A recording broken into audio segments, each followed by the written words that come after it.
but close enough. Lacey wanted to know, and I think this is opinion, not fact from you guys. Lacey wants to know, my landlord has been collecting rent and not paying the mortgage.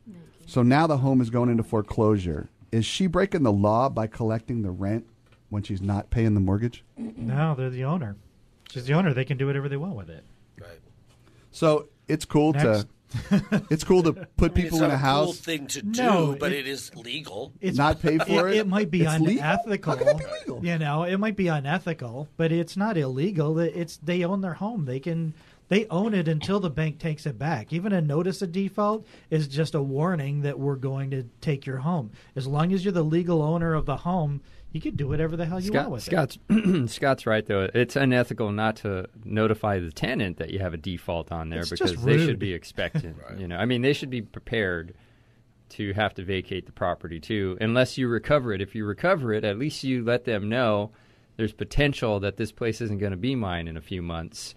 And if you choose to stay here, fine. But most people don't do that. And on the flip side, is it really the landlord's obligation to share with their tenants their financial woes? Not really. No, but if the sheriff's going to be knocking on the door. But the tenant has the right to contact a title company and see if a notice of default has been filed. That's public records. And if a notice of default has been filed, that means they're not making their payments. Exactly. So but what would trigger that? What would make you one day sitting there watching Oprah on the, the new channel? The letter from the bank that you're going to start on the door. The piles of letters that are going to start coming, the notices and things like that. They'll come to the house. You got to get smart and figure. What's the first thing that's going to come to somebody like that who's renting from a property that not the they're not paying? Actually, the banks are now, once they do an NOD, they actually send like a field investigator out to see the state of the property. Yeah. So that would be the first. Is he going to knock on the door? Yeah. Yeah.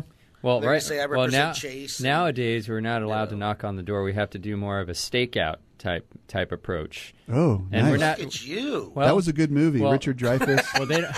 I liked it. They don't want.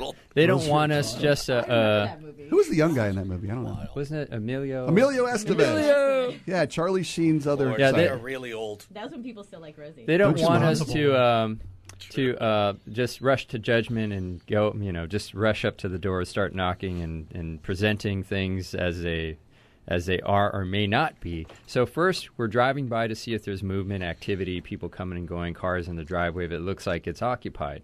If there's no car in the driveway, the blinds are shut, and I don't know what's going on, then I'm usually going to try and call the utility company to see if there's some kind of activity that way. But basically, talk to the neighbors. Everything first I can do to try and verify on my own is what they want us to do. But basically, for Lacey, when you get that first piece of mail that has the landlord's name on it and it looks official from a bank or something, you need to put your antennas up.